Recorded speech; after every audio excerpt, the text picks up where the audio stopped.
우리가 꿈을 가지고 산다는 것은, 꿈을 붙잡고 최선을 다한다는 것은 매우 중요합니다. 특별히 살기 어려울 때, 지금처럼 코로나 때문에 어려움을 겪고 있는 이 시기에 우리가 꿈꾸는 자로 살아가는 것은 매우 중요합니다. 인생의 실패자들의 특징이 뭐냐면, 인생이 위기가 올 때, 경제가 어렵고 힘이 들 때, 이제는 살 길이 없구나, 어렵구나, 방법이 없구나, 좌절하고 집에 처박혀가지고 술로 세월을 보내는 그런 인생을 살고, 노력해도 소용이 없다고 생각해서 좌절하는 것입니다. 그러나 그 나름대로 인생의 성공을 거둔 사람들을 가만히 살펴보면, 고난과 위기 속에, 이 시기 속에 이것에서 장사가 되지 않고 이것으로 돈을 벌기 어렵다면 지금 이 시기에는 뭘 해야 되는가, 이걸 고민하고 생각하고 묵상하고, 그렇게 하는 과정 속에 새로운 활로를 찾아서 과거에는 보이지 않던 아이템들이 보이고, 그래서 새로운 시도를 하게 되고 모험을 하게 되고, 그래서 새로운 놀라운 은혜와 복을 누리게 된다라고 하는 것입니다. 인생은 어차피 매 순간마다 고난과 어려움이 오게 돼 있죠. 고난과 어려움이 있기 때문에 우리의 인생이 어렵다, 이렇게 말하는 것은 정말 아무런 책임감을 느끼지 못하는 무책임한 사람들이 하는 말입니다. 인생은 원래 그런 겁니다. 고난이 있습니다. 코로나가 아니더라도 우리는 우리 인생에 계속되는 문제를 가지고 있습니다. 근데 이 문제 때문에 우리가 힘들다, 어렵다, 살 수 없다, 더 이상 한 발자국도 나갈 수 없다 말하는 것은 실패자의 길로 가는 것이죠. 이 시기 속에 우리는 무엇을 봐야 하고, 무엇을 붙잡아야 하고, 어떤 푯대를 바라보며 걸어가야 할 것인가를 명확하게 하고 선명하게 해서 우리의 정체성을 더 분명히 할 뿐 아니라 우리의 본질을 붙잡을 수 있는 기회를 삼아서, 이 기회가 우리가 더 분명하게 하나님을 붙잡고 선명하게 비전을 바라보는 그런 기회로 삼아야 한다. 이 꿈이라고 하는 것은, 비전이라고 하는 것은 그 사람이 어떤 사람인가를 보여주는 거죠. 큰 꿈을 가진 사람, 큰 사람이라고 말합니다. 꿈이 소박한 사람, 소박한 사람이라고 말하죠. 소인이라고 말합니다. 꿈이 고상하면 고상한 인생이라고 말하고, 천박한 꿈을 가지고 있다면 천박한 인생이라고 말하는 것입니다. 사람은 무엇인가를 바라보게 되면, 꿈을 꾸게 되면 그것을 늘 생각합니다. 그리고 그것을 늘 말하게 되죠. 그리고 어떤 선택, 방향을 잡을 때 그것이 영향을 미치게 되고, 그것을 행동을 반복하면서 습관이 돼서 자신의 인생이 되는 것입니다. 저희 교회가 왜 영구적인 목표가 있느냐? 성령이 이끄시는 행복한 교회, 성령이 이끄시는 교회, 이러한 비전은 우리를 늘 생각하게 합니다. 그래, 사람이 주인된 교회 만들면 안 되지, 돈이 주인되는 교회 만들면 안 되지, 지금까지 해왔던 전통이 주인된 교회에 대해서는 안 되지, 늘 생각하고 늘 말을 하죠. 어떤 선택을 할 때, 어떤 결정을 할 때 이것이 우리에게 영향을 미치고, 이것이 반복되어 갈 때 이것이 우리의 삶의 가치가 되고 신앙의 방향이 되고 교회의 문화가 되는 것입니다. 그래서 뭔가 바라보는 것이 있다는 것이 중요한 것이에요. 여러분이 작은 구멍가게 하나를 해도 내가 가야 될 방향이 명확해야 돼요. 그리고 내가 바라보고 외쳐야 될 말이 있어야 돼요. 그것을 늘 생각하고 그것을 늘 말하고, 그리고 늘 그것을 바라보면서 행동하게 되고, 그것이 습관이 돼야 거기서 어떤 열매를 맺어갈 수 있다는 것입니다. 요즘 이 사회를 바라보면 꿈이 없는 사람들이 너무나 많아요. 정치를 하겠다고 나서는 사람들은 정치에 대한 방향, 꿈이 있어야 되잖아요. 윌버포스처럼 정말 하나님의 말씀이 이 땅 가운데 이루기를 위해서 노예 무역을 폐지하는 것이 자신의 정치적 생명을 걸고 해야 될 일이라는 확신이 있어야 되는데, 제가 요즘 가만히 이렇게 보면은 자기가 뭘 위해서 정치를 해야 되는지 방향을 정하지 못한 사람도 많이 보여요. 그러니까 자기 정책에 대해서 얘기를 못하고 사사건건 반대만 하는, 뭐가 잘못됐다고 반대만 하는, 자기의 정책을 얘기하고 자기의 꿈을 얘기하고 그것을 만들어가는 것을 얘기해야 되는데 그런 것이 없어요. 그럼 기대할 것이 없는 거예요. 장사를 하던 뭘 하던, 제가 가끔씩 여러분에게 소개하는 것처럼 상도처럼, 우리가 장사를 하는 것은 돈을 남기려고 하는 것이 아니라 사람을 남기려고 하는 건 경영 철학이 있어야 돼요. 내가 경제적으로 지금 약간 손해를 본다 할지라도 사람을 남기면 모든 것을 남긴 것이다. 저는 여러분이 어떤 일을 하는 사람들은 이 상도라는 드라마를 돈 주고라도 사서 한번 보기를 권합니다. 성경적 가치관이 거의 유사해요. 이런 철학과 방향과 꿈이 있어야 돼요. 근데 그런 모든 것을 바라보는 것이 없이 어떤 일을 시작하고 어떤 일을 한다는 거, 그리고 좀 어려워지면 내가 할 것이 없다, 아무리 해도 소용이 없다, 나가 떨어지는 거예요. 왜? 꿈이 없기 때문에, 내가 바라보는 비전이 명확치 않기 때문에. 이것을 명확히 바라보는 사람과 그렇지 않은 사람들은 어려움이 왔을 때 분명한 차이가 있는 것입니다. 여러분, 코로나 때문에 교회가 많이 어렵죠. 출석하는 숫자들도 줄지만 많은 교회들이 재정적 어려움 때문에 사업의 위축을 받고 있습니다. 그러나 그때 분명히 해야 될 게 뭐냐? 우리가 바라보는 꿈이 뭐냐? 꿈이 정말 교회가 성장하는 꿈, 숫자를 늘리는 것이 꿈이라면 좌절해야죠. 근데 우리의 꿈이 뭐예요? 에베소에 말하는 것처럼 하나님의 안세전에 선택받은 우리가 거룩하고 흠이 없는 존재가 되는 거 아닙니까? 우리가 하나님의 사람이 되는 거 아닙니까? 우리의 성품이 하나님의 성품을 담는 거 아닙니까? 더욱더 하나님을 사랑하고 이웃을 사랑하는 모습으로 우리의 정체성을 명확히 해서 이 순간에도 우리 오늘 올해 표처럼 하나님을 높이고 사람을 세우는 거예요. 그렇다면 우리는 할 일이 있어. 내가 젊은이들을 맡고 있다면 젊은이들에게 할 일이 있고, 어린아이를 맡고 있다면 어린아이에게 할 일이 있고, 우리 어른들을 맡고 있다면 어른들을 할 일이 있는 거예요. 그러니 꿈이 있으면 해야 될 일이 보이는 거죠. 그리고 좌절할 이유가 아무것도 없는 것입니다. 요셉을 보세요. 오늘 본문에 나오는 요셉, 17살에 꿈을 꾸죠. 너무나 잘하는 것이라 자세히 설명하지 않겠습니다. 곡식단 11하나가 일어나 자기의 잘하는 꿈, 해와 달과 11별, 자신에게 절하는 꿈, 자기에게 좋은 꿈이었죠. 그러나 이것이 자기 형들에게는 상당히 불쾌한 꿈이었습니다. 당시에 철이 없던 이 요셉은 그걸 자랑 삼아 얘기하게 되고 호통을 받게 되고 그리고 왕따가 되게 되죠. 그러나 요셉은 평생 이 꿈을 가슴에 가지고 삽니다. 이거를 늘 생각합니다. 그리고 늘 이 꿈을 위해서 대가 지불을 합니다. 그리고 그 꿈이 이루어지는 것을 보게 되죠. 사도행전 2장 17절에 보면 하나님이 말씀하시기를 말세에 내가 내 영을 모든 육체에게 부어주리니, 새 영은 여러분이 잘 아는 것처럼 성령입니다.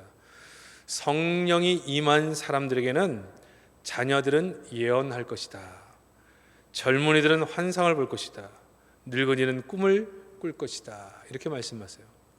근데 여기서 말하는 예언, 환상, 꿈, 그러니까 자녀들은 예언을 하는 것이고 젊은이들은 환상을 보고 늙은이들은 꿈을 꾸는구나. 이게 무슨 차이일까? 차이 없습니다.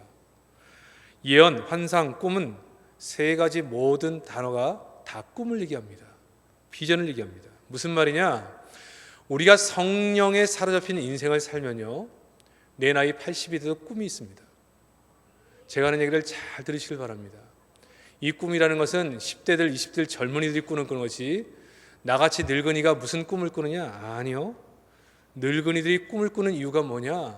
성령에 사로잡히면 꿈을 꿉니다. 하나님, 내 남은 생애가 하나님이 기뻐하시는 일을 위해서 쓰임받을 수 있도록 은혜를 더하소서. 꿈을 꾸게 돼요. 내 남은 인생이 어떻게 쓰임받을까 꿈. 내가 현역에서 은퇴를 하고 내가 이제 나이 많이 먹었지만 이제 나는 끝이고 주님이 부르실 날만 기다리는 인생이다, 그렇게 생각하지 않습니다. 내 남은 생애가 하나님을 위해 아직도 할 일이 남아있다고 생각하고 꿈을 꿉니다. 우리 교회가 이렇게 되기를 원하고 우리 자손들이 이렇게 되기를 원하는 꿈이 있습니다. 물론 성령이 충만하면 젊은이들이 꿈을 꿉니다. 환상을 봅니다. 앞으로 어떤 인생이 내게 올 것인지. 그러므로 여러분, 정말 성령에 사로잡혀 하나님의 은혜를 붙잡는 사람들은요, 살아있습니다. 꿈을 꾸기 때문에, 비전이 있기 때문에 이 어려움이 우리를 흔들어대지를 못하는 것이죠. 저는 이 어려운 시기에 성령에 사로잡혀서 꿈꾸는 성도들이 되시기를 주의 이름으로 축복합니다. 이 꿈이 우리의 가슴에 불을 던져주고 이 꿈 때문에 내가 해야 될 일이 있고 이 꿈이 우리 가운데 하나님 땅을 통해서 이루어지는 것을 보는 놀라운 축복이 있기를 주의 이름으로 축복합니다. 그러면 어떤 꿈을 꿔야 되느냐? 첫 번째, 하나님이 주시는 꿈을 꿔야 돼요. 하나님은 요셉에게 꿈을 주셨습니다. 그 꿈은 사실은 요셉이 형제들보다 더 잘난 거, 부모 형제들이 자기한테 고개를 숙이는 거, 그게 꿈이 아니죠. 요셉을 들어서 가족을 보호하는 것이고, 그 가족을 보호한다는 것은 언약 백성인 하나님의 백성을 만들겠다는 하나님의 계획, 그것이 하나님이 주신 꿈이에요. 요셉을 통해 자기 백성을, 자기 가족을 잘 보호해서 결국 이 가족들을 통해 하나님의 백성을 만드는 거죠. 하나님의 꿈은 하나님을 주인으로 삶은 자기 백성을 만드는 것이었습니다. 그래서 결국 이후의 사건이지만 애굽으로 옮겨서 거기서 백성들을 많이 만들어서 땅을 준비하고 하나님의 언약을 준비해서 하나님의 나라를 만들어 주는 거죠. 이것이 하나님의 꿈이에요. 이 꿈을 요셉에게 준 겁니다. 하나님은 이 땅의 모든 선택한 백성에게 하나님을 섬기는 백성에 대한 꿈을 주셨죠. 그래서 누가복음 4장 18절에 주의 성령이 내게 임하셨으니 가난한 자에게 복음을 전하게 하시려고 내게 기름을 부으시고 나를 보내서 포로된 자에게 자유를, 눈먼 자에게 다시 보게 함을 전파하며 눌린 자를 자유케 하며. 이것이 주님이 이 땅에 오신 이유예요. 그러면 이 주님의 비전은 우리의 비전이잖아요. 우리에게 가난한 자들에게 복음을 전하게 하시려고, 무엇인가 깊은 인생의 결핍을 느끼고 있는 자, 가난한 자, 이들에게 복음을 전하는 것이 예수님의 꿈이었고 우리의 꿈이에요. 그럼 우리의 눈에 이것이 우리의 꿈이 되어야 돼요. 이 땅에 살면서 힘들어하고 어려워하고 인생의 결핍 때문에 힘들어하며 몸부림치는 사람들이 생길 때마다 저들에게 예수가 필요하다. 여러분, 이 사회 속에 교회에 대한 인식이나 성도에 대한 인식이 좋지 않다 할지라도 이 꿈과 비전은 우리에게 사라지는 꿈이 아닙니다. 이 비전이라는 것은 우리 눈에 그것이 보이는 것이거든요. 여러분, 돈이 비전인 사람은 사람을 볼 때도 돈으로 봐요. 아, 얼마짜리구나 이 사람은. 돈 냄새가 난다고 그래요. 비전은 그것을 보게 하는 것입니다. 예수님의 꿈이 우리의 꿈이면요, 우리는 사람들을 볼 때마다 아, 저 사람에게 예수가 필요하구나, 이게 보여야 되거든요. 사로잡힌 자, 눌린 자, 인생의 진짜 행복이 뭔지를 모르고 정말 우리가 붙잡아야 될 하나님을 붙잡지 못하고 술에 빠져서, 향락에 빠져서 방향 없이 무엇인가 중독이 돼서 뭔가 눌려서 사는 인생을 볼 때마다 저들에게 예수가 필요한데, 내가 만난 이 예수, 이 하나님의 나라가 그들에게 필요한데, 이 생각을 하는 거죠. 하나님만이 답인 것을 알기 때문에. 코로나로 사역이 위축되고 이 시기 속에 살아갈 때 우리는 어떻게 하란 말인가, 이런 얘기를 할 수가 있습니다. 제가 앞에서 언급한 것처럼 우리의 꿈이 숫자라면 우리는 좌절해야 돼요. 왜? 30% 이상이 안 나오니까. 주일학교는 50% 이상이 무너져 가고 있잖아요. 좌절. 할 수 있는 게 없어요. 사람 보고 나오라고 얘기하기도 어려워요. 왜? 시기가 그래요. 믿지 않는 부모들이 아이들을 코로나 때문에 두려워서 교회를 보내지 않는데 그래도 억지로 보내십시오, 이렇게 광고나 얘기를 못합니다. 전도하기도 어려운 시대죠. 사람들을 교회 나오라고 얘기도 못하는 시대. 불신자들에게 교회를 보내라고 하는 이유를 얘기하기가 어려워요. 아무리 방역을 철저히 한다 얘기해도 그 사람들의 귀에는 들리지 않아요. 그러니까 좌절할 수밖에 없죠. 여러분, 그러나 우리의 꿈이 숫자입니까? 우리의 꿈이 정말 우리 교회가 수많은 사람들이 모이는 대형 교회로 만드는 것이 우리의 꿈입니까? 우리의 꿈이 만약 그런 거라면 우리 모두는 좌절해야 되고 어찌 해야 됩니까? 이 말을 하는 것이 맞아요. 그러니 우리는 한 사람 한 사람을 예수의 사람, 하나님의 사람으로 만드는 것이 우리의 꿈입니다. 그러면 우리가 주일학교들이 한 명이 나오든 두 명이 나오든 이 아이들을 붙잡고 끌어안고 그들을 예수의 사람으로 만들기 위하여 눈물로 기도하고 사랑으로 그들을 섬기는 것이 우리의 비전이 되고, 여기에 불이 나와야 되는 거죠. 우리의 가슴이 뜨거워져야 되는 거예요. 이것이 꿈을 가진 교사들의 가슴이에요. 요즘 어려운 마음속에 어려워하는 많은 사람들, 이 사회 속에 힘들어하는 많은 사람들, 노인들, 믿지 않는 자식들은 부모들 교회를 못 가게 합니다. 이해하죠. 그러나 정말 이 한 영혼에게 진정한 축복이 예수 믿는 것이고 이분들이 천국 가는 것이고 하나님의 사람이 되는 것이 우리 인생의 목적이라고 한다면 불이 붙는 거죠. 우리가 그들을 찾아갈 수 없고 속으로도 마음 놓고 할 수 없는 상황 속이라고 한다면, 할 수 있는 것이 기도밖에 없다면 기도하는 일에 불이 있어. 불이. 사람들을 위해 기도하고 그 사람들이 믿음으로 설 수 있도록 돕고 섬기고, 이것이 우리의 비전과 꿈이 되어야 돼요. 예수로 인하여서 그들의 삶의 변화가 우리의 꿈이라면 우리의 모든 인생을 살아가는 모든 것이 바라보는 시각이 달라지는 것입니다.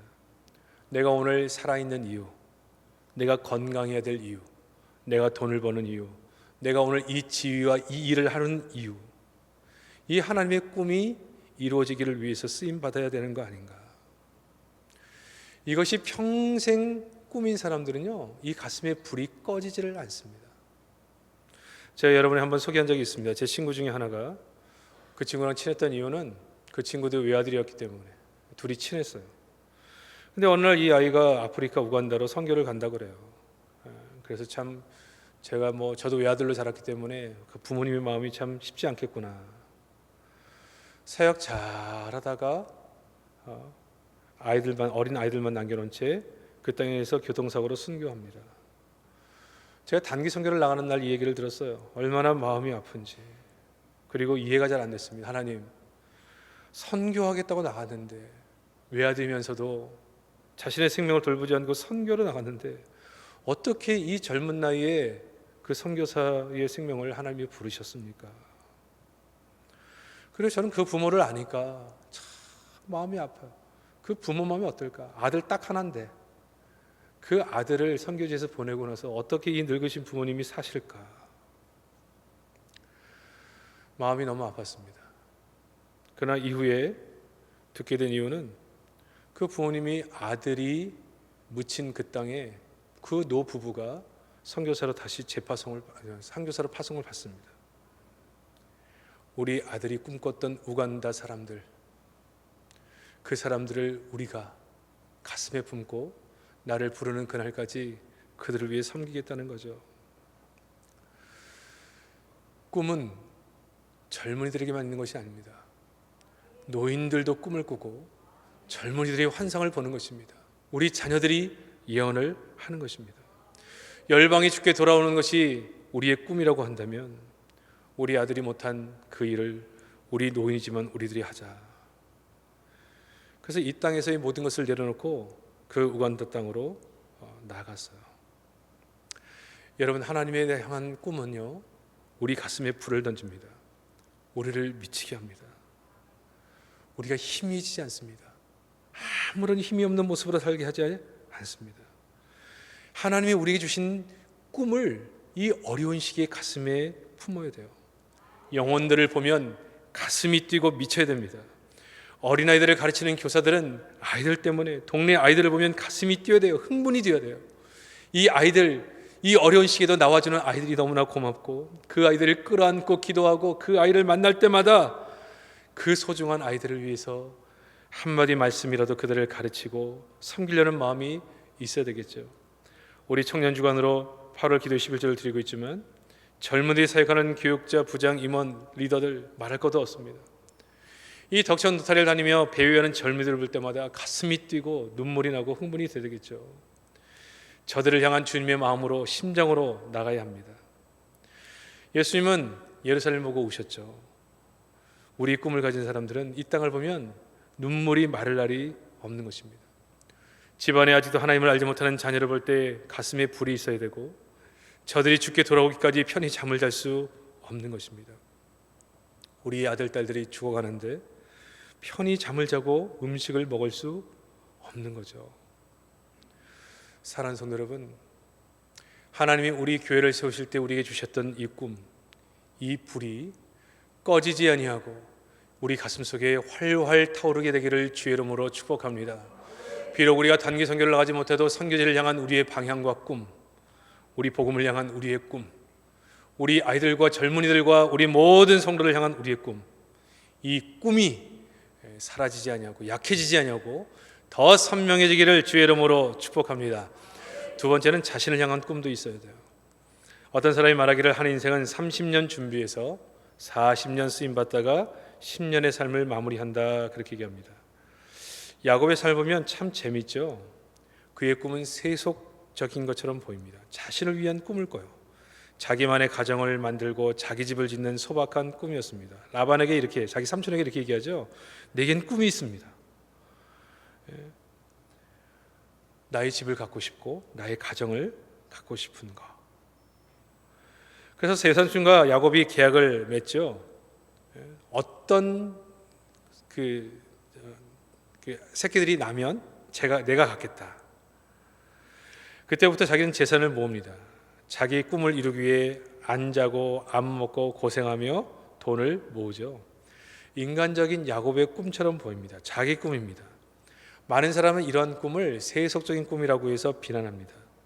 주를 위한 기도 제목 거룩한 것이지만 내 집을 위한 꿈, 자기 자녀를 위한 꿈, 이거를 세속적인 것이라고 생각해서 이런 것을 기도하는 것을 꺼려하는 분들도 있습니다.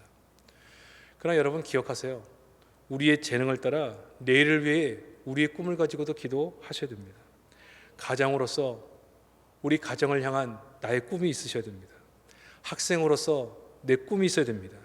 내 직장에서 어떤 위치까지 가고자 하는 나름대로의 꿈이 있어야 됩니다. 이 꿈을 위해서는 야곱과 같은 모습으로 볼 때 몇 가지 준비할 것이 있어요. 하나님 앞에서 자기 가치를 잘 알아야 됩니다. 내가 어떤 존재인가? 제 인생이 바뀌었던 인생이 뭐라고요? 내가 예수님 자리다 하는 인식의 변화에서부터 시작했고, 내 인생은 하나님이 만드신다. I will make you. 내가 너를 만든다.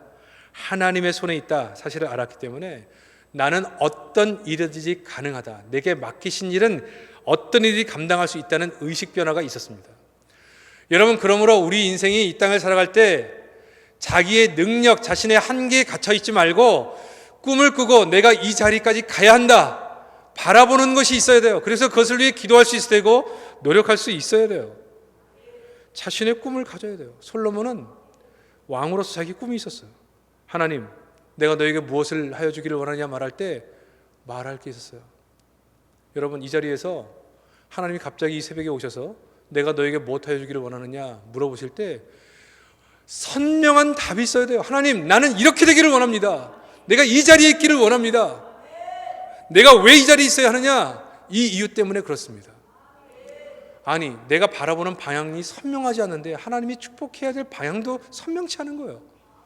하나님, 나는 이런 자리에 있어야 합니다. 내가 왕으로서 저들을 잘 다스릴 수 있는 지혜를 주옵소서. 이 꿈을 하나님이 기쁘게 여기셨다. 그리고 하나님은요, 이것을 응답 주실 때 그냥 원하는 것만 주신 게 아니라 원하지 않은 것까지 다 부어주시죠. 그리고 자신의 꿈을 위해 대가집을 해야 돼요. 성령이 이끄시는 행복한 교회. 저는 사역자로서 부족함을 많이 느꼈습니다. 그러나 하나님이 하시면 된다. 이런 꿈이 있었죠. 그리고 성령이 이끄시는 행복한 교회라는, 내가 앞으로 목회를 하면 이러한 교회를 만들 것이다. 하나님께서 주시는 은혜를 따라 섬길 것이다. 20대부터 꿈을 꿨습니다. 그리고 그것을 위해 대가 지불하는 거죠. 어떤 대가 지불이요? 주님이 다스리는 교회가 되기 위해 뭘 해야 되느냐. 나의 시간, 나의 눈물. 그래서 목회를 하기 전부터 이 새벽 시간을 주 앞에 드릴 마음을, 각오를 가지고 최소한 우리 성도들, 1000여 명이 넘는 성도들을 향해서 한 사람 한 사람 이름을 불러가며 기도하는 이 일, 내가 다른 것은 못해도 매일같이 성령이 이들을 섬기고 신방하시고 다스릴 수 있도록 내가 이 일은 대가집을 한다. 그리고 인생을 걸어가는 것입니다. 근데 잘 보세요. 요셉의 꿈은 세속적인 것 같았죠. 요셉은 자기 세속적인 꿈을 위해 대가집을 합니다. 시간, 물질, 몸을 드립니다. 근데 이상하죠. 근데 이 요셉이 가졌던, 걸었던 그 꿈을 하나님이 사용하셔서 하나님 나라가 이루어지는 일에 사용하십니다. 요셉에게 총리는 우리 입장에서 보면 세속적인 꿈이라고 볼 수 있습니다. 그러나 이 총리라는 자리가 민족을 보호하는 일로 쓰임 받습니다. 그리고 여러분 기억하십시오. 하나님이 내게 이런 사람이 되기를 원한다 주신 그 꿈이 하나님 나라를 위해 쓰임 받을 수 있습니다. 아무런 꿈이 없는 것보다 훨씬 중요한 꿈이에요. 내가 아는 병원장 하나는 병원의 이익을 세계 선교를 위해 사용하겠다는 꿈이 있었고, 그것뿐만 아니라 한국 최고의 의료 서비스를 제공하겠다는 꿈이 두 가지 꿈이 있었습니다. 이 꿈이 있으니 가장 탁월한 의료진을 스카우트하기 위해서 사람을 찾겠죠. 근데 돈으로 그들을 끌어들이기 어렵기 때문에 꿈을 가지고 그들을 설득합니다. 난 이런 꿈이 있는데, 꿈을 가지고 최고의 의료인들을 모으게 되고, 그리고 많은 사람들에게 돈을 버는 목적이 아니기 때문에 어떻게 병원을 잘 돌릴 수 있을까 시스템을 만들게 되고, 그것에서 나는 이익금을 가지고 세계 선교를 위해서 쓰임 받습니다. 이게 꿈이죠. 자기 직업에서 주시는 꿈, 최고의 의료 서비스와 함께 선교를 위해 쓰임 받는, 이것이 하나님의 나라를 위해 아주 유익하게 쓰임 받았다는 거예요. 날씨는 더워지고 참 장마로 인해 수많은 사람들이 어려워하는 이때에 우리 8월을 시작하면서 자신을 향한, 하나님의 나라를 향한 꿈을 더욱더 선명히 하고 기도 제목으로 붙잡고 기도하는 이 특별 새벽 기도가 되기를 주의 이름으로 축복합니다. 그래서 이 기간에 우리의 기도를 통해 하나님이 우리 인생 가운데 전기를 주시고 이 어려움이 도리어 전화위복이 돼서 하나님이 우리를 위해 일하시는 것을 경험하는 우리 모든 성도 되시기를 주의 이름으로 축복합니다.